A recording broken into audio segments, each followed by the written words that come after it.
사랑과 은혜가 풍성하신 하나님 아버지, 귀하고 복된 주일을 허락해 주시니 감사드립니다. 한없는 하나님의 은혜에 감사와 찬송을 올려드립니다. 홀로 영광 받으시옵소서. 지나온 지난 한 주간을 주님 앞에 내어놓습니다. 입술로는 주님을 사랑한다 고백하지만 우리의 생각은 세상에 있고 세상의 좋은 것만을 추구하며 살았습니다. 주님의 크신 긍휼과 사랑으로 저희들을 용서하여 주시옵소서. 성경 속 나병 환자와 안진뱅이와 혈루증 여인과 소경을 낫게 하신 하나님, 저희에게도 그런 기적 같은 일들이 일어날 수 있게 해 주시옵소서. 주님은 세상 그 어떤 질병도 낫게 하실 능력이 있음을 알고 있습니다. 우리의 육체와 마음 그리고 영혼이 터는 병들게 하지 말아 주시옵소서.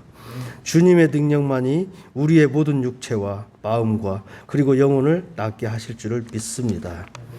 코로나로 인하여 사업이 무너지고 일터에서 나와야 하는 사람들이 많습니다. 자비의 하나님, 그들을 위로하여 주시고 마음이 더 이상 무너지지 않도록 붙잡아 주시기를 원합니다.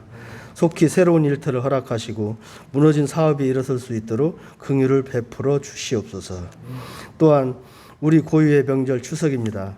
코로나로 인하여 가족 친지들의 왕래와 상면이 자유롭지 못하겠지만 추석 연휴를 통해 만남을 이루거나 서로 소식을 전하며 소통하는 손길들의 풍성함의 은혜가 충만하게 하시옵소서.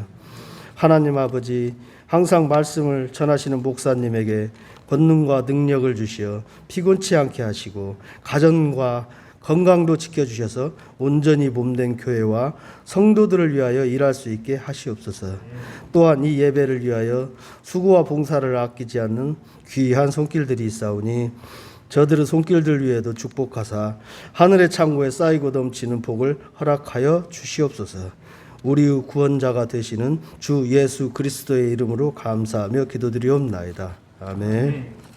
오늘은 하나님 나라의 참 좋은 지도자, 다른 말로 말하면 하나님 나라를 세우는 참 좋은 지도자들이라는 제목으로 함께 상고하면서 서로 은혜를 좀 나누는 시간 되기를 바랍니다. 명절 참 좋은 일이죠. 일을 쉬게 하고 그치게 하고 자신의 삶을 돌아볼 수 있는 중요한 시간입니다. 또 서로를 흩어졌던 가족들을 만나면서 근황을 듣고 전화로 하는 게 아니라 대면하여서 얼굴을 보는 즐거움을 나눕니다. 그런데 우리나라 재밌는 일이 뭐냐면 명절이 끝나고 나면 이혼이 급등하고 형제들끼리 원수가 되는 일들이 꼭 그때 벌어집니다. 사랑의 대화보다는 서운한 것이 자꾸 생각나요. 그때 형이 조금만 양보했으면 이런 얘기 이제 하나씩 생각하면서 한번 말을 뱉으면 또 말이 오죠. 가면 옵니다. 처음에는 싸우려고 하는 게 아닌데 내 말을 그냥 했을 뿐이죠. 말을 주고받다 보면 어느 순간 말이 눈덩이처럼 번져가지고 사람을 때리기 시작합니다. 한 번 감정에 치우치게 되면 진리는 없어지게 되고 사실은 과거의 일이라는 게 사실로 기록된 게 아니라 대부분 다 내 마음속에 남은 인상으로 남아있고 전후 좌우의 사정을 모르는 사이에서 벌어진 일들이 많아서 사실은 감당이 안 되는 일들을 벌어지곤 합니다. 그리고 며칠 지나고 나면 그때 좀 그러지 말았어야 되는데 후회만 남기도 합니다. 우리 민족은 여러 어려움들을 겪으면서 다시는 불행해지지 않겠다고 다짐을 하고 경제를 발전시켰습니다. 그러면서 과거를 늘 부정하고 과거에 안 좋은 것에 대해서 지나치게 혹독하게 다루는 경향이 있습니다. 과거의 모든 것 때문에 내가 불행하다라고 생각합니다. 성경은 좀 다른 관점에서 과거를 회상하는 법을 우리에게 가르쳐 줍니다. 주님께서 베풀어 주신 은혜들을 묵상하고 그 은혜의 기초에서 산다 하는 것은 하나님의 은혜뿐만 아니라 타인의 수고를 당연한 것으로 여기지 않고 그것을 그 작은 감사, 내가 당연하다고 생각했던 것들이 얼마나 중요하고 소중했는지를 기억하고 표현하는 것입니다. 로마서에 제가 제일 좋아하는 로마서 전체에 보면 구원의 도가 쫙 있잖아요. 복음의 도가 얼만큼 강력하게 선포됩니까? 1장에서 8장까지 하나님께서 우리를 어떻게 구원하셨는가를 설명한다면 9장에서 15장까지 교회는 어떻게 이 구원의 기초에서 하나가 될 수 있는가 이걸 가르쳐 줍니다. 근데 저는 늘 8장에서는 잘 안 오는데 16장에 가면 눈물을 흘리면서 옵니다. 뭐냐면 바울이 편지를 마무리하고 그 위대한 편지, 전 세계 역사를 건진 이 위대한 구원의 복음을 이야기한 다음에 소소한 감사를 거기에 적습니다. 바울의 삶에 있어서 가장 중요했던 한 여자, 겐그레아 교회의 베베라고 하는 여성 신도를 기억하면서 눈물로 감사하는 장면에서부터 시작해서 다른 성경에 사도행전에 나오지 않은 여러 사람의 이름이 거론되면서 내가 그 사람들에게 너무 고맙다 하고 인생을 정리하는, 사실은 이제 바울이 편지의 유언이 2장인데 로마서 16장이 거의 유언장과 같은 본문이고 디모데 후서 마지막 장이 유언장과 같은 본문인데 이 디모데 후서는 개인 한 사람에 대한 감사를 표현하고 믿음의 도를 넘기는 거라면 로마서 16장은 자신의 인생에서 중요한 역할을 했던 사람들을 끄집어내고 그들을 기억하면서 로마의 성도들로 하여금 자기뿐만 아니라 우리 교회 전체가 이분들에게 빚을 졌다, 이런 표현을 하는 것입니다. 교리는 우리에게 진리의 도를 가르쳐 주지만 교리는 완성이 아니라 사랑이 들어와야 생명을 얻게 됩니다. 오늘 사무엘하 23장 역시 그런 본문입니다. 이 사무엘하 23장 1절을 보면 이렇게 되어 있습니다. 이는 다윗의 마지막 말이라. 나중에 개인적인 유언이 따로 나옵니다. 솔로몬을 향하여서 유언하는 말이 나오는데 이스라엘 백성 전체를 향하여서 자신의 인생을 쫙 회고하면서 감사를 표현하는 유언을 남기는 사무엘하 23장은 그래서 공동체적인 유언이라고 부를 수 있습니다. 오늘은 이 유언을 통해서 유언에서 중요한 이야기가 나오는데 다윗이 자기 자신을 어떻게 생각했는가, 이게 첫 번째 주제고요. 또 두 번째 주제는 다윗에게 어떤 사람들이 있었는가, 이 두 가지를 설명하면서 하나님의 지도자들, 하나님의 왕으로 세워지는 사람들은 자기의 내면이 어떠해야 되는지, 어떠해야 참된 지도자로서 설 수 있는지를 보여주고, 또 하나님의 나라를 함께 세우는 지도자들은 어떤 사람이어야 하나님께서 이들과 함께 하시는지를 설명하는, 그래서 이 사무엘하 23장은 다윗의 유언 가운데 담긴 하나님의 지도자상에 대해서 묘사합니다. 여러분은 목회자만을 말하는 것이 아닙니다. 여러 번 이야기하지만 다윗은 목회자가 아니었어요. 다윗은 세속적인, 우리식으로 말하면 왕입니다. 왕은 목회자나 선지자가 아니라 다른 역할을 하는 거죠. 신약 성경으로 말하면 집사님과 같은 역할입니다. 왕은 집사님과 같은 역할을 이렇게 매칭시켜 놓기 때문에 다윗은 평신도입니다. 우리가 늘 기억해야 되는 것이 기름 부음 받았지만, 여러분도 다 기름 부음, 예수 안에서 기름 부음 받았고, 다윗은 제사장으로서의 삶을 살아가는 것이 아니라 정치 지도자로서 산 사람입니다. 여러분은 그래서 이 다윗의 인생을 통해서 자기를 좀 비춰보면 좋겠어요. 다윗이 자기를 바라보는 마음과 내가 나 자신을 바라보는 마음이 참 같은지 다른지를 살펴보시면서 우리가 좀 회복되어지는, 어떤 모습으로 새로워져야 되는지 생각해 보았으면 좋겠습니다. 23장, 그래서 오늘 이제 앞에 잠깐 이 다윗의 자아상에 대해서 살펴보고 다윗에게 있었던 다윗의 동료들에 대한 감사를 표현하는데 그 감사를 함께 살피면서 우리가 이 추석을 통해서 누구에게 어떤 방식으로 감사를 표현해야 될지, 하나님은 우리에게 어떤 분이고 내 삶을 어떻게 이끄셨고 내 주변에 늘 내가 서운하게 생각했다고 말하는 사실 그 사람들이 내 인생에서 얼마나 중요한 역할들을 해주었는지를 생각하는 그런 시간이 되기를 바랍니다. 보면 다윗은 자기를 이렇게 생각했어요. 이새의 아들 다윗의 말하며 높이 세워진 자, 야곱의 하나님께로부터 기름을 부은 자, 자신을 이렇게 말합니다. 여기 다윗은 자기 자신을 어떻게 표현하냐면 높이 세워졌다 이렇게 말합니다. 자기가 원문을 고스란히 읽어보면 높이 세워졌다 그런 거예요. 그런데 어떻게 높이 세워졌냐면 높으신 하나님에 의해서 높이 세워졌다, 이렇게 자기를 설명합니다. 이 원문을 자세히 읽어보면 높이 세워진 자인데 가장 높으신 자에 의해서 세워진 자기를 그렇게 규정하고 있습니다. 그리고 또 다른 하나는 이스라엘에서 노래 잘하는 자, 이 두 가지로 자기를 소개합니다. 하나는 하나님께서 자기를 높이 세우셨는데 자기를 높이 세우신 이유는 하나님이 너무 높으신 분이기 때문에 자기를 높이 세우셨다라는 것입니다. 그러니까 자기가 높아지는 것이 아니고 하나님께서 높이 나를 세우셨다라는 거예요. 다윗의 인생은 자기 자신에게 맞춰진 게 아니다. 내가 높아졌다. 내가 커졌다. 나 때문에 어떤 일이 됐다. 이렇게 말하지 않습니다. 이런 거예요. 우리나라 어떤 이제 그 음식점에서 아르바이트를 합니다. 청년들 중에서도 이제 아르바이트를 하는 사람이 있어요. 근데 그 아르바이트를 하고 우리나라는 이제 그런 문화가 좀 없는데 외국에서는 팁을 줍니다. 이렇게. 근데 어떤 사람이 이제 서비스를 잘 해가지고 음식을 맛있게 그 손님이 먹은 거예요. 그리고 팁을 이렇게 줍니다. 근데 음식값보다 10배를 주는 거예요. 그 서비스가 너무 고맙다 하고 10배를 줍니다. 근데 이 서비스를 제공한 자기 월급 그 하루의 일당이 10만 원 뭐 이렇게 된다고 치면 한 100만 원을 팁을 받는 경우들이 실제로 있습니다.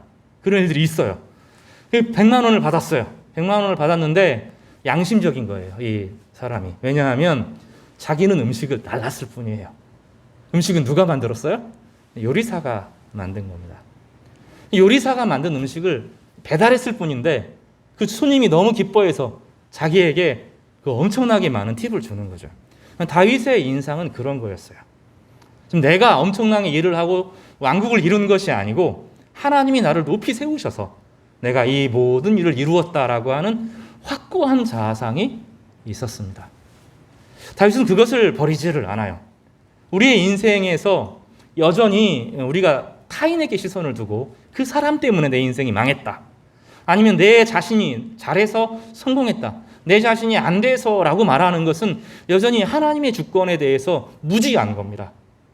다윗은 인생을 굴곡을 겪으면서 내 인생은 하나님이 세우셔서 여기까지 왔다라고 하는 아주 확고한 의식을 가지고 지금 왕국을 다 이루고 이제 세상에서 성공하고 또 왕으로서 세상에서 힘을 다하여서 모든 사람이 존경하는 위치에 왔을 때 내가 한 게 아니라 하나님께서 나를 높이 세우셨습니다. 하나님이 나보다 높으신 분이고 가장 높으신 분이 나를 여기까지 이르게 하셨습니다 하는 것이 다윗의 신앙의 고백이었습니다. 그 안에서 자기를 어떻게 표현합니까? 그 높으신 자를 찬양하는 자, 이것이 자신의 최종적인 모습입니다.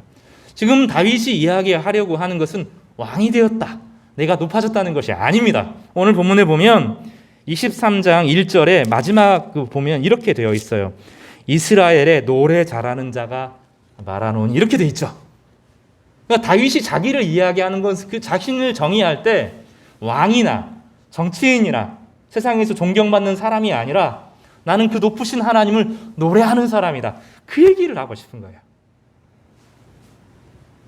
여러분의 모습이 여러 가지가 있을 거예요. 세상에서 나는 이런 사람이다, 저런 사람이다. 보통은 어떻게 평가합니까? 다른 사람이 자기를 어떻게 평가하느냐, 그것으로 우리는 우리를 스스로 정의합니다. 다윗은 그렇게 말하지 않고 나는 하나님을 향하여, 여기서 이스라엘에 노래하는 자는 하나님을 찬양하는 사람인데 자신의 정체성은 하나님을 찬양하는 사람이었습니다. 제 정체성이 그렇게 되기를 바라요. 설교 잘하는 사람, 교회를 이끄는 사람, 이런 외적인 거 말고 나는 하나님을 사랑하고 하나님께 찬양하는 걸 참 좋아하는 사람, 제 인생의 고백이 그렇게 되기를 바랍니다. 저는 여러분의 삶도 그렇게 되기를 바라요. 외적인 것이 다른 사람이 여러분을 평가하는 그것이 아니라 내면에서 하나님이 나를 여기까지 이끌어 오신 것에 대한 감사가 넘쳐나고 내 인생은 노래하는 사람이야, 나는 어느 순간이든지 하나님을 찬양하는 사람이야, 이것이 우리의 자아상이 되기를 주님의 이름으로 축복합니다. 여기 보면 이스라엘의 여호와의 영이 나를 통하여 말씀하시며 그의 말씀이 내 혀에 있도다.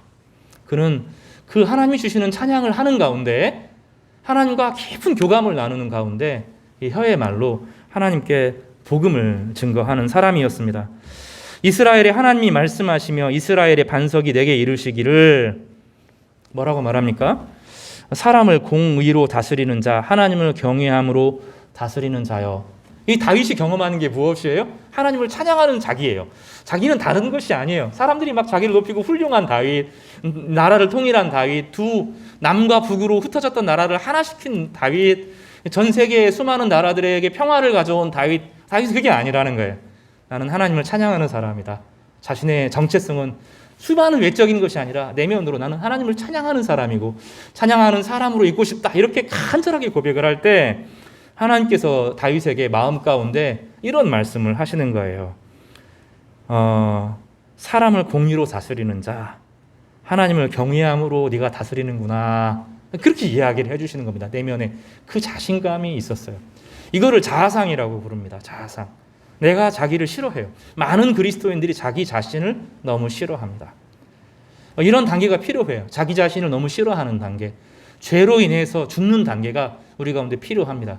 그러나 예수 그리스도로 한번 구원을 받고 주님과 교제를 하는 사람들, 그리고 진리를 따라서 오늘 하루하루를 믿음으로 살아가는 사람들에게 새로운 자아상이 생기는데 하나님이 그에게 축복하시는 거예요. 뭐라고 말해요? 너는 참 공의를 따라서 너의 개인적인 사사로운 목적을 따라 살아가는 것이 아니고 너가 주변의 인맥으로 가까운 사람들을 챙기는 사람이 아니고 하나님을 경외함으로 모든 일을 하기를 원하는구나 하고 그 마음을 위로하고 격려해 주시는 거예요. 사람의 행복은 거기서 옵니다. 사람의 행복은 자기 자신 안에 부어지는 자기 긍정. 이 긍정은 교만한 긍정이 아니고 예수 안에서 주어지는 새로운 자아상. 예수님은 하나님이 예수 그리스도를 사랑하는 마음으로 내 사랑하는 자요. 내 사랑하는 자 이렇게 하나님께서 말씀하시면 뭐라고 말씀하시냐면 온 세상이요. 이 예수의 음성에 귀를 기울여라. 왜 그렇죠? 하나님이 너무 사랑하니까. 우리의 자아상은 거기에서 결정됩니다. 하나님이 나를 사랑하시는구나. 거기에서 안심이 되어지고 거기에서 위로가 되어지고 비로소 거기에서 행복이 주어지는 것입니다. 그래서 다윗은 행복한 사람이었어요. 내면이 행복한 사람이었어요. 이 내면의 행복은 주변의 것들이 흔들 수 있는 것이 아니었습니다. 마음의 행복이 솟아나는 그런 사람이었던 거예요. 그리고 하나님께서 그에게 이런 축복을 하십니다. 4절의 말씀이 여러분의 말씀이 되기를 바랍니다. 같이 한번 읽어보겠습니다. 시작. 그는 돋는 해의 아침 빛 같고 구름 없는 아침 같고 비 내린 후에 광선으로 땅에서 움이 돋는 새 풀 같으니라 하시도다. 아침이라고 하는 것은 희망이 쫙 펼치는 거예요. 어둠이 물러가고 그를 통하여서 세상에 빛이 오는 것을 말합니다. 신선하고 새롭고 힘이 넘치는 그런 이미지를 여기서 보게 됩니다. 그 전까지는 깜깜한 어둠이었는데 그 하나님을 사랑하는 사람, 하나님을 찬양하고 싶은 사람, 나는 다른 것이 아니라 직업으로 자기를 규정하는 것이 아니라 외적인 신분으로 자기를 규정하는 것이 아니라 하나님을 사랑하는 사람, 이렇게 내면이 변했을 뿐인데 하나님의 사랑을 누렸을 뿐인데 하나님은 그에게 너 때문에 세상에 빛이 올 것이다.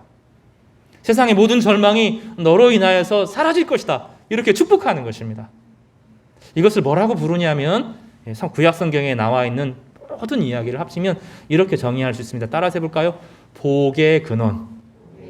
네가 복 받는다 이렇게 말씀하시지 않고 너 때문에 세상이 복을 받을 것이다. 아브라함에게 하신 약속입니다. 너는 복의 근원이 될지라. 너는 복이 될지라. 이렇게 말씀하시는데 다윗을 향하여서 너는 복이다. 너는 복의 근원이 될 것이다. 너는 아침의 해가 될 것이다. 세상에 빛을 가져오는 사람이 될 것이다. 그런 축복을 하시는 것입니다. 그리고 그 결과로 나오는 것이 무엇입니까? 두 나라로 흩어졌던 나라들이 하나가 되어지고 분열되었던 마음들이 하나가 되어지고 전쟁에 시달렸던 나라들이 회복되어지는 것입니다. 하나님은 이 외적인 상황을 바꿈으로 그에게 복을 주신 것이 아니라 내면의 행복을 가져온 사람을 통하여서 이 모든 행복을 만들어 주신 것입니다. 다윗이 깨달은 것이 바로 그것입니다. 우리는 늘 세상을 바꾸려고 해요. 그렇게 될 겁니다. 우리를 통해서 바꾸게 될 겁니다. 그러나 세상이 바뀌는 것 이전에 중요한 것은 내 안에 자아상이 회복되는 것입니다. 하나님이 나를 사랑하고 있구나.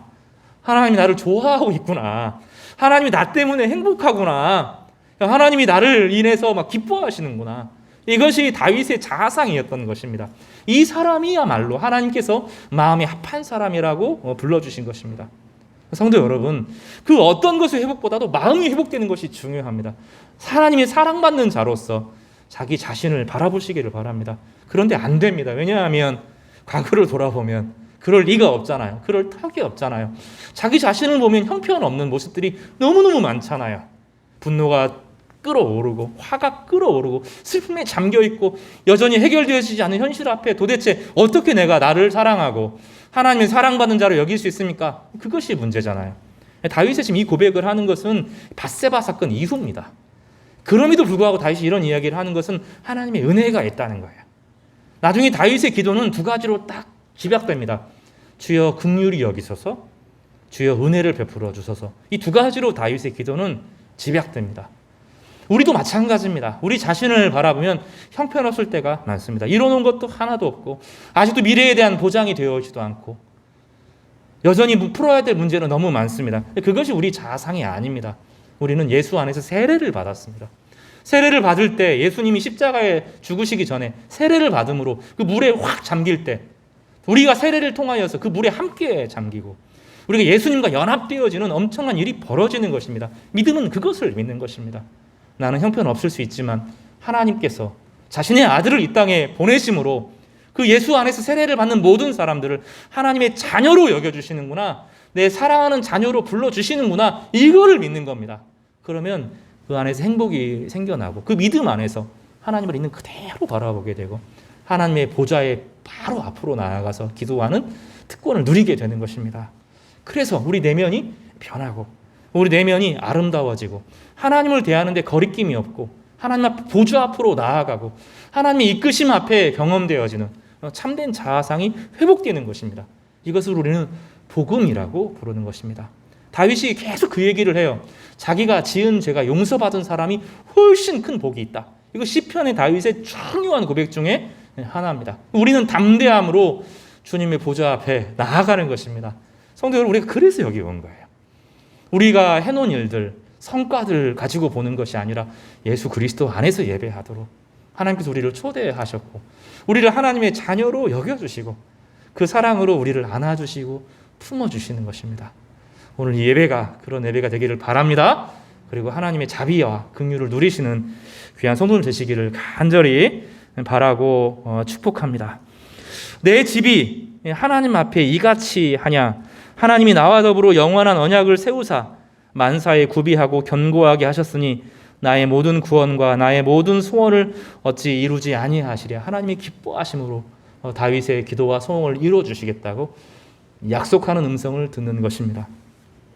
사랑하는 성도 여러분, 그것이 바르다, 그것이 해답이 아닙니다. 중요한 것은 하나님의 은혜와 긍휼을 받아들이는 것입니다. 내가 한 것이 아니라 나는 하나님을 높이는 찬양하는 사람이다.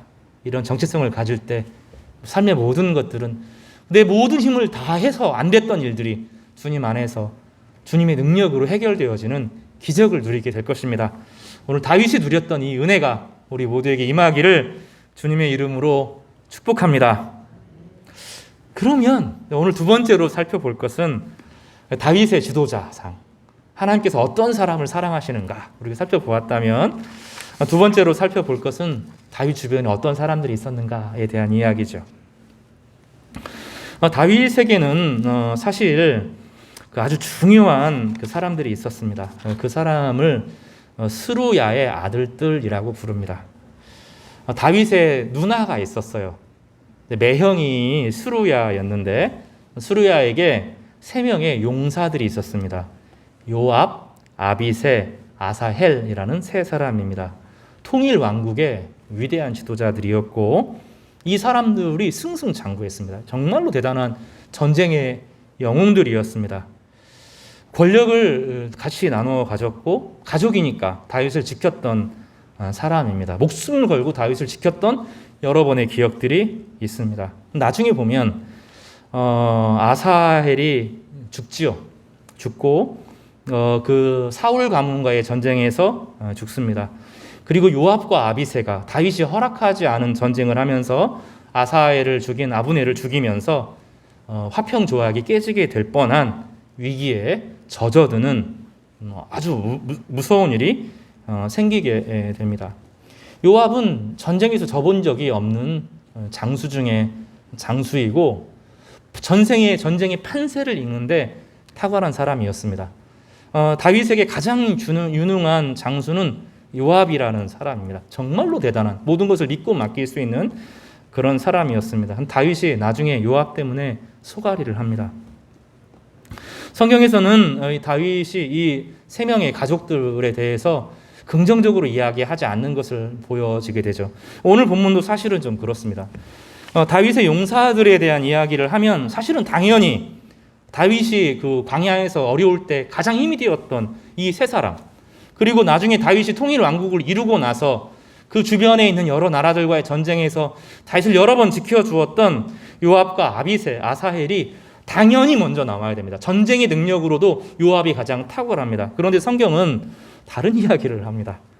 이 다윗의 용사들이라고 하면서 다윗은 전혀 모르는 사람이 갑자기 튀어 나오는데 이 세 사람이 참 재밌습니다. 그래서 예상하지 못한 일들이 벌어집니다. 여기 다윗에게 있는 용사의 우두머리, 여기 우두머리는 지도자들 이렇게 보면 좋겠습니다. 다윗에게 있는 장군들, 지도자들은 이러하니라.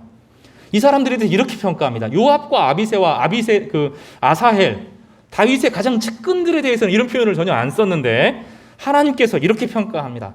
이건 이제 이 사무엘을 하는 이제 사무엘의 후손들이 기록한, 역사가들이 기록, 제사장들이 기록한 문서로 보여지는데 이렇게 말합니다. 이 사람들이 다윗을 힘껏 도와 나라를 얻게 하고 그를 세워 왕으로 삼았으니 이는 여호와께서 이스라엘에 대하여 이르신 말씀대로 함이었더라. 그러니까 다윗이 자기가 왕이 된 게 아니라 이 사람들 때문에 왕이 되었다. 이 사람들에 의해서 왕으로 세움받았다. 이 사람들을 통해서 이스라엘이 세워졌다라고까지 극찬을 하는 겁니다. 그러니까 다윗이 세웠다는 얘기가 아니고 오히려 사무엘하 8장에 가면 23장 8절에 보면 이 사람들이 가장 중요한 역할을 하는 사람들이었다라고 말합니다. 근데 아직까지 보면 요압과 아비새와 아사헬의 전장에서 싸운 이야기들은 영웅당처럼 기록되어 있는데 이 사람의 이야기는 이 사무엘하에 잠깐 나오고 역대상에 잠깐 나올 뿐입니다. 무명의 용사들과 가까운 사람들인데 성경에서는 무명의 용사들이 더 중요했다. 이 사람들을 통해서 드러나지 않지만 이 사람들을 통해서 전쟁의 영웅이었지만 정치판에서는 사라진 이 사람들이야말로 하나님 나라의 중심이었다. 이렇게 하고 극찬을 하는 겁니다. 제일 처음에 소개되는 사람이 9절에 8절에 보면 요셉 다그몬 사람 요셉 바세벳이라는 사람입니다. 이 바세벳은 이름이 아닙니다. 제가 자세하게 설명을 드리면 이 사람의 그 사람의 이름은 야소부암이라는 사람입니다. 이 본문이 역대하 11장에도 나오는데 야소부암, 역대상 11장입니다. 역대하가 아니라 야소부암이라는 사람입니다. 야소부암의 그 이름은 사람들을 돌아오게 하는 사람입니다. 잘 설득해서 사람들을 다윗에게로 돌아오게 하는 사람 역할을 했습니다. 여기 다그몬 사람이라는 표현도 있는데 다그몬 사람도 지역이 아니라 그 현명하고 영민한 자라는 별명입니다. 요셉 바세벳이라고 말하는 것도 다윗의 군대 장관이라는 뜻입니다. 이름이 아닙니다. 다윗의 요셉 바세벳이라고 하는 것도 군대 장관입니다. 역대상과 사무엘상 23장을 총틀에 보면 이 사람은 또한 에센 사람 아디노 이렇게 불려지기도 합니다. 이 에센 사람이라고 하는 것은 창잡이라는 뜻입니다. 사람 어느 지역이라는 게 아니라 창을 쓰는 사람이라는 뜻입니다. 아디노라고 하는 것은 이 사람이 날씬했다, 힘이 약했다, 여리여리했다 그런 사람입니다. 그러니까 이 사람은 야소부암인데 창의 달인입니다. 창의 달인인데 날래고 빠르면서 창의 달인인데 검을 쓰는 사람이 아니라 창을 쓰는 사람입니다. 근데 등치가 있는 게 아니라 얇았어요. 힘이 하나도 없어 보였습니다. 그런데 그 빠른 창을 가지고 적군과 싸우는데 일당 100도 아니고 일당 300도 아니고 일당 800과 맞서도 지지 않는 사람. 창의 달인 중에 달인. 그 사람을 보면 사람이 기가 죽는 거예요. 정말로 너무너무 그 일에 헌신되어 있고 그 모든 일들을 감당하는데 그 사람이 용기를 따라서 주변의 사람들에게 용기를 북돋워주는 그런 사람이 있었다라고 말합니다. 창의 달인으로서 빠르고 날카롭고 날쌘데 사실은 몸은 되게 약해 보이는 그런 사람이 야소부암이라는 사람입니다. 그 사람의 역할에 대해서 이야기하면서 무엇보다도 외적인 자질을 말하는 것이 아니고 그 사람이 얼마나 창을 잘 썼는지에 대해서 성경은 말하지 않고 두 가지를 그 사람에게 말하는데, 하나는 군대 장관으로서 지혜롭게 다른 사람을 잘 통솔하면서 그 사람에게 용기를 북돋아주는 사람이었다, 이렇게 표현할 수 있습니다. 어떤 사람이 있으면 그 사람과 있으면 힘이 빠지는 사람이 있어요. 어떤 사람이 있으면 그 사람 때문에 힘이 생기는 사람이 있습니다. 야소보암은 힘이 생기는 사람, 그 사람 때문에 다른 사람이 힘을 얻는 그런 사람이었던 것입니다. 복음에 있는 사람은 힘을 세워주는 사람입니다. 그 사람을 허무는 사람이 아니라 그 사람이 다시 일어설 수 있도록 힘을 북돋우는 사람, 그리고 앞서서 자기를 단련해서 몸이 참 약하지만 자기를 단련해서 그 한계를 뛰어넘는 사람, 이 사람이 야소부암입니다. 이 사람을 최고로 앞에 두면서 다윗의 회고라고 그랬잖아요. 다윗의 인생을 돌아보면서 이 사람만큼 자기에게 깊은 영향을 끼치는 사람이 없었다, 이렇게 설명하고 있습니다. 여러분 주변에서 가만히 생각해 보세요. 똑똑한 사람, 잘난 사람, 능력 있는 사람이 여러분의 기억에 남는 게 아니잖아요. 그래도 내 옆에 있어줬던 사람, 내게 용기를 주었던 사람, 힘이 되었던 사람들 있지 않아요? 다윗은 그 사람을 기억해냅니다. 바울이 베베를 기억했다는 것처럼 다윗의 인생에 있어서 그 자신의 그 고난 중에, 그 광야 생활, 사울에게 쫓기는 그 수많은 시간, 블레셋에게 그 쫓겨가지고 미친 짓 했던 그 순간, 그리고 왕이 되어지기까지 사울의 그 남은 사람들과 싸웠던 순간, 모든 순간을 통틀어도 이 사람만큼 자신의 마음에 울컥하는 사람이 없었던 거예요. 여러분에게 그런 사람이 있습니까? 더불어서 성도 여러분들은 혹시 다른 분들에게 그런 사람입니까? 여러분, 그런 사람이 되어주시기를 바랍니다. 다윗이 울컥하는 사람, 생각만 해도 감동이 되는 사람, 저 사람 때문에 내가 참 힘이 됐지, 내가 무너지고 지쳤을 때 소망이 되는 사람이 있었지, 그런 성도님들 되시기를, 서로가 서로에게 그런 사람이 되시기를 주님의 이름으로 축복합니다. 두 번째 보면 엘르아살이라는 사람이 나옵니다. 엘르아살에 대한 이야기는 이제 오늘 본문 말고요. 이 역대상 11장에 조금 더 같이 비교해서 설명할 수 있습니다. 여기 보면 아호와 사람이라고 되어 있어요. 아호와 사람. 이 사람 아호와 9절에 보면 아호와 사람 도데의 아들 엘르아살이라고 되어 있는데, 아호와가 또 지명처럼 보여요.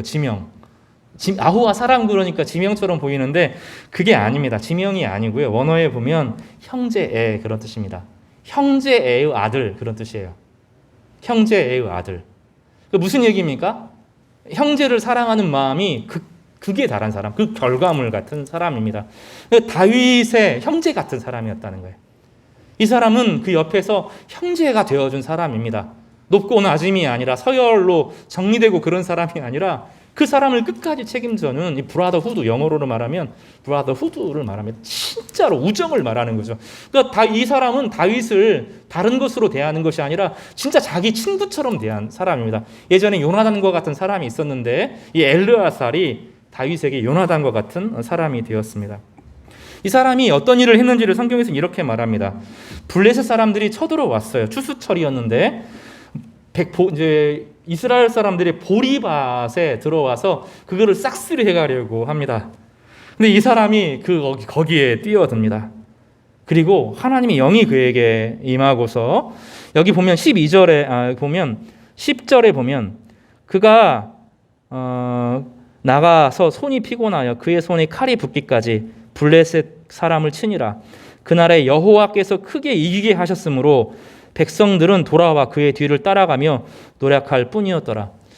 우리가 엘르아살을 되게 중요하게 보아야 하는데 이 사람의 전통이 이스라엘의 지도자들의 전통과 만나기 때문입니다. 왜냐하면 예전에 보십시오. 예전에 사울이라는 왕이 있었어요. 사울이 타락하기 전에 사울의 타락을 보면 누구나 타락할 수 있구나 이런 생각을 하거든요. 조심스러워져요. 나도 사울처럼 될 수 있겠구나 늘 경각심을 가집니다. 근데 사울이 타락하기 전에 길르앗 야베스라는 지역이 있었습니다. 길르앗 야베스는 요단강 저편입니다. 길르앗 지역 사람들은 유대 본토에 있는 사람들, 요단강 그 서쪽에 있는 사람들은 이방인 사람들이다 그렇게 생각했어요. 언어도 달랐고 사투리도 달랐고 발음도 달랐습니다. 문화도 달라졌어요. 길르앗 야베스 사람들은 이방인 취급받았습니다. 그런데 그 지역에 암몬 사람들이 쳐들어와 가지고 다 죽이겠다 이렇게 결심하고 협박하게 됩니다. 그때 사울이 그 사람들을 긍휼히 여기고 불쌍히 여깁니다. 그러니 하나님의 영이 충만해져서 그들을 맞서 싸워서 이기도록 하십니다. 다윗도 똑같습니다. 블레셋 사람이 골리앗이 이스라엘 백성들을 향하여 협박하고 소리 지르고 주눅 들게 할 때 다윗이 하나님 백성들을 구하기 위해서 긍휼한 마음을 먹을 때 하나님께서 그에게 크게 힘을 주셔서 그와 맞서게 하셨습니다. 그 전통이 이 엘르아살에게 고스란히 임하는 거예요. 자신의 백성들이 추수를 못해서 굶어 죽게 되면 안 되잖아요. 긍휼한 마음이 그에게 부어지고 그 백성들을 사랑하는 마음이 그에게 막 충만할 때 하나님은 그에게 감동을 주셔서 여호와께서 이기게 하셨습니다. 좀 달라. 내가 이긴 것이 아니라 여호와께서 이기게 하시는 엄청난 권세와 권능을 이 엘르아살에게 부어준 겁니다. 다윗이 그것을 기억하는 거예요. 이 엘르아살은 자기를 위해 싸우는 사람이 아니라 자신의 백성들, 자기하고 상관없는 사람들이 굶어 죽게 되고 추수를 할 수 없게 되는 상황에서 그들을 긍휼히 여기는 마음, 이것이 다윗에게 감동이 돼요. 자기의 인생에 이제 자신의 인생을 정리하면서 회고하는데 하나님이 나를 참 이렇게 사랑하셨구나. 더불어서 이 야소부함을 생각하니까 뭉클해지는 거예요. 엘르아살을 생각하니까 핏줄도 아니고 친척도 아니고 지금 정치 영역에 나와 있지도 않는 사람인데 이 사람이 자신의 백성들 그를 긍휼히 여기는 마음으로 분연듯 일어났을 때 그에게 성령이 임했었지, 이거를 기억하는 것입니다. 우리가 왜 이렇게 약할까요? 우리의 신앙생활이 왜 이렇게 무기력해지고 지칠까요? 여기에 비결이 있습니다. 다윗이 나중에 이제 뒤에 좀 나오는데 자기 중심적인 사고를 할 때 지치고 피곤해집니다. 지치고 피곤해지고 우리 영적 싸움은 사탄이 우리를 쉬지 않기 때문에 오늘 이겨도 오늘 사탄이 져도 다시 진열을 가다듬고 내일 또 오거든요. 사탄은 매일매일 우리에게 덤벼들어요. 그래서 매일매일 우리는 주기도문에 있는 것처럼 시험에 들지 말지 않도록 기도하고 간구하는 거예요. 우리가 약해지고 피곤해지고 지치고 왜 이렇게 나는 신앙이 없을까? 당연한 거예요. 나 혼자만의 문제가 아니거든요. 사탄이 어떻게든 우리를 무너뜨리려고 계속 덤벼들고 있기 때문에 우리는 지치고 피곤해져요. 거기에 자기를 딱 챙기려고 하면 성령이 싹 사그러지면서 나는 왜 이렇게 행복하지 못하고 나는 왜 이렇게 불행하고 나는 뭐가 문제고 자기 중심적으로 딱 들어서게 되면 사람이 확 지치는 거예요. 그거를 딱 노리거든요. 근데 엘르아살은 예전에 타락하기 전에 사울도 엘르아살도 산마도 똑같은데 자기를 보는 것이 아니라 타인의 어려움을 보고 그 일에 참여하고 뛰어듭니다. 그때 성령이 임하는 거예요. 성령이 임하면서 그의 마음을 뒤집어 엎고 그를 회복시키고 그로 하여금 다른 이들이 따르도록 하는 용기를 가져오게 하는 것입니다. 다윗을 감동시킨 하나님께서 엘르아살을 감동시켜 블레셋을 이기게 하셨던 것입니다. 마지막으로 삼마라는 사람이 나옵니다. 삼마는 어메이징 이런 뜻입니다. 스타니싱, 정말로 놀라운 깜짝 놀라는 이런 어디서 튀어나오는지 모르는 충격적인 사람입니다. 이 사람도 똑같아요. 블레셋 사람들이 또 쳐들어와서 백성들을 공격하고 이제 녹두나무라고 되어 있는 게 콩입니다. 콩. 우리식으로 렌틸 콩 같은 건데 그거를 쳐들어와서 뺏으려고 할 때 산지 사람인데 이 이제 하랄이라고 하는 곳은 산지라는 뜻인데 이 사람은 높은 곳에 살았던 산 사람입니다. 산 사람. 저희 교회에도 산 사람들이 있어요. 강직하고 물러서지 않고 대쪽 같고 이런 분인데 이 삼마가 그런 사람입니다. 부연듯 일어나서 백성들을 지키기 위해서 힘을 다합니다. 그때 하나님께서 그에게 큰 구원을 주십니다. 12절에 보면 그는 밭 가운데 서서 막아 블레셋 사람들을 친지라 여호와께서 큰 구원을 이루시니라 이렇게 설명하고 있으면서 그에게 성령의 은혜가 부어졌음을 암시해 줍니다. 오늘 본문은 우리에게 하나님의 지도자들이 어떤 사람인지를 보여줍니다. 다윗에게는 은혜가 넘치는 사람이었고 다윗의 은혜 가운데 자기를 바라보는 사람이었다면 이 사람들은 자신의 약점과 한계들, 특히 야소보암 같은 사람은 약했다 그랬잖아요. 몸이 약한 사람이지만 자기를 단련해서 용기를 가지고 다른 사람을 격려하고 새롭게 했던 그런 사람입니다. 잠깐 한마디 이 뒷부분을 좀 더 설명을 좀 했으면 좋겠는데 그 다음에 나오는 세 사람이 있습니다. 그래서 오늘 13절에는 오늘 우리가 읽었던 본문 13절에는 또 다른 이야기입니다. 여기 보면 두 사람이 나오는데요.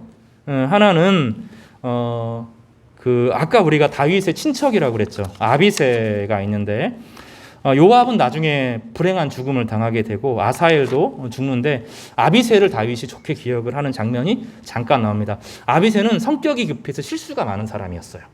이 사람은 성격이 급해서 사울 죽여버려야 됩니다 막 이렇게 했던 사람들, 다윗을 부추겼던 성격이 불같은 사람입니다. 성적이 되게 좋지 않았던 사람입니다. 그런 다윗은 이 아비새에 대해서만은 그가 자신의 성정에도 불구하고 잘 변화되어서 어떻게 자기를 사랑했는지를 기억하는 장면이 나옵니다. 또 한 사람은 분하냐라고 하는 사람이 나오는데 나중에 한 번 더 설명드리겠습니다. 이 사람은 정말로 다윗에게 헌신됐고 나중에 다윗이 압살롬에 의해서 도망 다녀야 될 때 이 분하야가 도왔던 그런 경험을 가진 사람입니다. 한 사람의 이름은 기록되지 않습니다. 누군지 몰라요. 무명 용사입니다. 누가 그랬는지 의도적인지 일부러 누락시켰는지 알 수는 없지만 한 사람의 이름은 기록되지 않습니다. 이때는 다윗이 좀 나이가 많을 때입니다. 다윗이 지쳤어요. 지쳤고 어김없이 블레셋이 쳐들어왔는데 보면 13절에 30두목 중 3사람이 곡식 벨 때에 아둘람 굴에 내려가 다윗에게로 나아갔는데 이 아둘람 굴이라고 하는 어두운 곳이라는 뜻입니다. 다윗에게 나아갑니다. 그때 블레셋 사람의 한 무리가 르바임의 진을 칩니다. 르바임이라고 하는 것도 지명이지만 거인이란 뜻입니다. 그 당시 지금은 없는데 옛날에는 거인 족속이 살았던 것 같아요. 최소한 3m에서 3m 50 이런 사람들이 있었고 날래고 힘이 있지만 군사력이 너무나 탁월했던 이 거인족이 살았던 골짜기를 르바임 골짜기로 부릅니다. 거기에 진을 치고 있었던 견고한 성벽이 그들에게 있었습니다. 그때 다윗은 산성에 있고 그때 블레셋 사람의 요새는 베들레헴에 진을 치고 있었습니다. 베들레헴이 어떤 곳입니까? 다윗의 고향입니다. 멀리 멀찌감치 자신의 고향에 거인 족속들이 진을 치고 있는 거죠. 다윗이 한마디를 합니다. 뭐라고 말하는지 오늘 본문을 사실 유심히 봐야 되는데 누가 내게 마시게 할까 하며 15절을 보십시오. 누가 내게, 자기 중심적이죠. 내게 마시게 할고 이렇게 고백합니다. 이것은 다윗이 지쳤어요. 사실은 예전에 다윗 같으면 골리앗과 맞서서 혼자라도 싸웠잖아요. 다윗은 지금 그럴 수 있는 여력이 없어요. 너무너무 광야 생활에 지쳤고 너무너무 피곤하고 계속되는 영적인 싸움 앞에 무기력해졌습니다. 여러분 누구나 그렇습니다. 목회자도 이렇게 될 때가 있고요. 장로님들도 이렇게 될 때가 있고요. 권사님들도 이렇게 될 때가 있고요. 집사님들도 그렇게 될 때가 있습니다. 가장도 지치고 엄마도 지치고 피곤이 계속되면 무너지기 쉽습니다. 다윗은 영적인 상태가 그런 사람입니다. 그래서 한탄을 하는 거예요. 내가 아는데 그 베들레헴이 그 옆에 성문에 우물이 내가 옛날에 마셨던 그거 쫓기기 전에 마셨던 그 신선하고 깨끗한 그 깊은 우물물 생각이 나는 거예요. 특히 다윗이 목동이었잖아요. 물에 얼마나 예민합니까? 돌고 돌아다니면서 세상에 그렇게 맛있는 내 고향의 물은 없었다고 한마디 푸념을 내뱉습니다. 명령한 게 아니에요. 이건 명령, 물 떠와 이렇게 명령하는 거 아니고 쳐들어가서 먹자 이것도 아닙니다. 푸념, 자신이 옛날에 한탄을 하면서 그 물이 막 마시고 싶다. 고향의 향수에 젖고 싶다. 이런 이야기를 합니다. 근데 새 용사가 블레셋 사람의 진영을 돌파합니다. 시킨 것도 아닙니다. 지금 이 새 용사는 이런 면에서 놀랍습니다. 이 새 용사가 한 행동은 앞에 나온 다윗이 돌파했다라고 하는 것은 다윗이 골리앗을 향하여 뛰어들어가는 모습을 연상케 하거든요. 다윗은 지치고 피곤해 있는데 세 사람이 다윗에게 가르쳐 주는 겁니다. 당신 그런 사람 아니라고. 당신이 예전에 골리앗과 맞서 싸울 때 무너지는 사람이 아니라 그 불굴의 의지를 가지고 뛰어나가는 게 아니라 하나님의 능력이 당신에게 임했을 때는 당신이 피곤하지 않고 지치지 않고 골리앗과 맞서 싸우지 않았냐고. 마치 다윗이 된 것처럼 예전 과거에 다윗이 전성기였던 모습을 보여주면서 그들이 돌파해서 들어가게 됩니다. 그 거인족들을 돌파하고 그 물을 가져오는 거예요. 이것은 왜 당신 그거밖에 안 합니까? 이게 아니라 위로하고 격려하면서 그 사람의 전성기를 생각하고 그 사람 믿음으로 살았을 때를 회상하게 하고 그로 하여금 당신으로 하여금 성령 충만하기를 바란다라고 하는 이 지도자들의 헌신이 그에게 주어졌던 것이죠. 블레셋 성문 곁 우물물을 길어가지고 다윗에게로 옵니다. 근데 다윗이 울컥하는 거죠. 시킨 것도 아니고 그게 지금 이 용사들의 피잖아요. 피. 목숨을 걸고 한 거잖아요. 그 물을 여호와께 부어드리고 원래 이제 구약에서는 물을 부어 드리는 제사는 없습니다. 예배를 다 끝나고 나면 마지막으로 포도주를 한 잔 딱 붓죠. 불이 이글이글 확 피어나는 곳에 포도주가 딱 부어지면 확 불이 붙으면서 향이 피어나고 마지막 제사를 그렇게 드립니다. 지금 그렇게 번제를 드릴 수 없지만 이 성도들의 헌신, 용사들의 헌신을 자기가 누리는 것이 아니라 이것은 하나님께 드려야 될 마땅한 제사다 하고 부어 드리는 것입니다. 그리고 다윗이 이렇게 말하죠. 여호와여, 내가 나를 위하여 결단코 이런 일을 하지 아니하리이다. 내가 나를 위하여, 우리 시대의 정신이 그거잖아요. 내가 나를 위하여 이렇게 살고 싶다. 내가 나를 위하여, 내가 나를 위하여, 이게 우리의 정신이잖아요. 내가 나를 위하여 누리고 싶고, 내가 나를 위하여 행복해지고 싶고, 내가 나를 위하여 더 많이 가지고 싶고, 이것이 우리의 정신이잖아요. 그때 다윗은 지치고 피곤했어요. 헌신의 대상이 있을 때 우리는 비로소 의미가 생겨요. 그 헌신의 대상이 높은 자들이 아니라 더 낮은 자들을 위한 헌신일 때 하나님은 그 안에 자신의 기쁨과 은혜와 소망을 부어주시는 거예요. 다윗이 정신을 번쩍 차립니다. 지금 이 싸움이 자신을 위한 싸움이 아니잖아요. 하나님 나라를 위한 일이고 하나님 나라를 위해서 부름받았고 하나님의 능력을 위해서 부름받았잖아요. 하나님께서 이 하나님 나라를 세우시고 평화와 공의와 아름다운 것을 이루기를 원하시는 하나님의 나라의 왕으로 자기가 부름받은 거잖아요. 정신을 바짝 차리고 그 용사들의 헌신을 자신의 영광을 위해 쓰지 않고 하나님께 돌려드리는 그 아름다운 순간들이 이 안에 주어지는 것이죠. 다윗이 인생을 돌아보니까 그 순간이 제일 행복했던 거예요. 그 순간이 행복했던 게 그 사람들이 자기에게 잘했다는 것이 아니라 하나님을 위해서 막 일했던 사람들, 엘르아살, 그 사람 생각은 하나님을 위해 참 헌신했던 사람들, 그 사람이 그렇게 뭉클거리게 자기를 행복하게 하는 거예요. 자기 안에 얼마나 좋았던 일이 아니라 그 사람들이 헌신이 가슴 앞에 확 다가오면서 아, 내 나라는 내 나라가 아니지. 이 나라는 하나님의 나라지. 하나님이 나를 높이셨지. 하나님이 나를 새롭게 하셨지. 하나님 참 좋으시지. 하나님 내 기도 들으셨지. 영원한 언약을 맺으셨지. 돌아보는 거예요. 우리의 인생이 허무할 때는 항상 언제입니까? 내가 원하는 것을 향하여서 온 힘을 다할 때예요. 잡으면 미끄러지고 그것이 없어서 불행하다고 생각하는 거죠. 그 다윗은 정신을 이때 딱 차리면서 하나님의 영광을 위해서 내 인생을 드리기로 결단하는 거예요. 이런 은혜가 우리 모두에게 임하기를 간절히 바랍니다. 세 가지를 적용을 하면 따라서 해보세요. 영적인 자존감을 회복하자. 두 번째로는 하나님은 낮은 자의 하나님이시다. 이 사람들이 낮은 자들을 위해서 온 힘을 다했을 때 성령이 부어졌죠. 세 번째로는 은혜를 기억하자. 이 세 가지가 오늘 본문에서 우리 가운데 가르쳐주는 하나님의 지도자상입니다. 여러분이 그렇게 되기를 바랍니다. 여러분 한 사람 한 사람 주변에 그러면 여러분 마음 가운데 그런 일들이 벌어지면 하나님을 찬양하는 일이 벌어지면 여러분 주변에 이런 사람들이 따라오게 될 거예요. 여러분 가운데 이런 친구들이 생기기를 바랍니다. 이렇게 여러분의 상황을 알아주고 여러분을 위해서 마음을 써주는 그런 사람들이 생겨나기를 바라요. 어떻게 하면 됩니까? 앞에 나는 하나님을 찬양하는 사람이다. 분명해지면 하나님이 여러분을 세우실 뿐만 아니라 이렇게 훌륭한 사람들을 여러분 옆에 붙여주셔서 하나님의 뜻을 이루도록 하실 것입니다.